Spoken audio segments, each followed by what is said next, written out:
student of law, we always go through the judgments. We need to go through various judgments to put our answers in a better way. Now the question arises, what do you mean by judgment?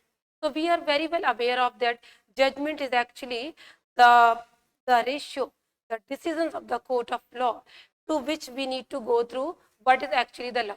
Means it is enforceability through the court of law. Now the question arises, so as a student of law, what should be considered when we are going to understand the law? Remember student, every judgment has two parts. Every judgment has two parts, means to say, first of all, try to make the classification of a particular judgment. Two parts. One, that is ratio decidendi. Second, that is obiter dicta. Now coming to the point, what is the meaning of ratio decidendi? And secondly, what is the meaning of obiter dicta? As a student of law, if you are preparing for judicial services, we need to understand that there is a difference between these two parts. Please remember student, we are very much aware of Article 141 of the Constitution of India, which simply says that judicial precedent of the Supreme Court are binding on all the subordinate courts in the territory of India. Now, if the judicial precedent is binding on whole territory of India, the question comes, if there is a judgment of 1000 pages, should we go to that all the statements are to be binding in whole territory? The answer is no. Reason being, only that part of judgment is binding on the whole territory which is in terms of ratio of the judgment. This means that we need to understand what is the ratio of the judgment. Then I am going to explain to you. As I told you, there are two parts of judgment. One, that is ratio decidendi, and second, that is obiter dicta. The term ratio decidendi means to say the ratio, the reason, the final judgment of the court.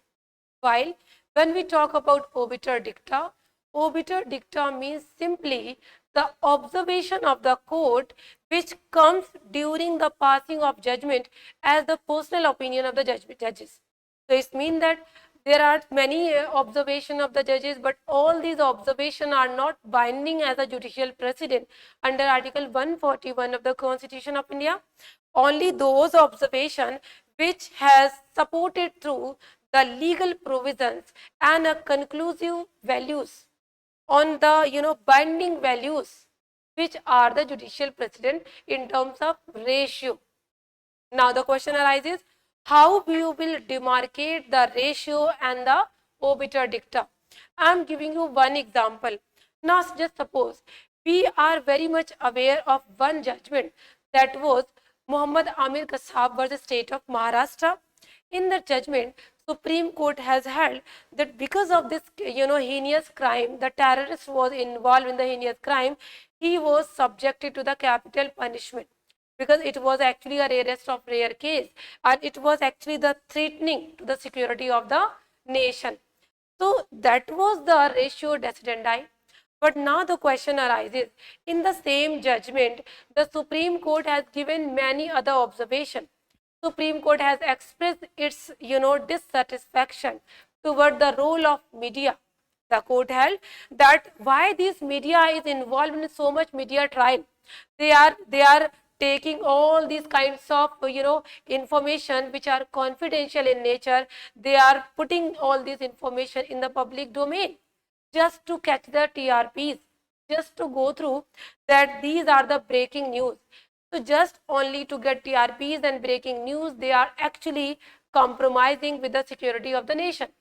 So this kind of observation, which has been taken a lot in that judgment, was simply obiter dicta. It was not binding actually.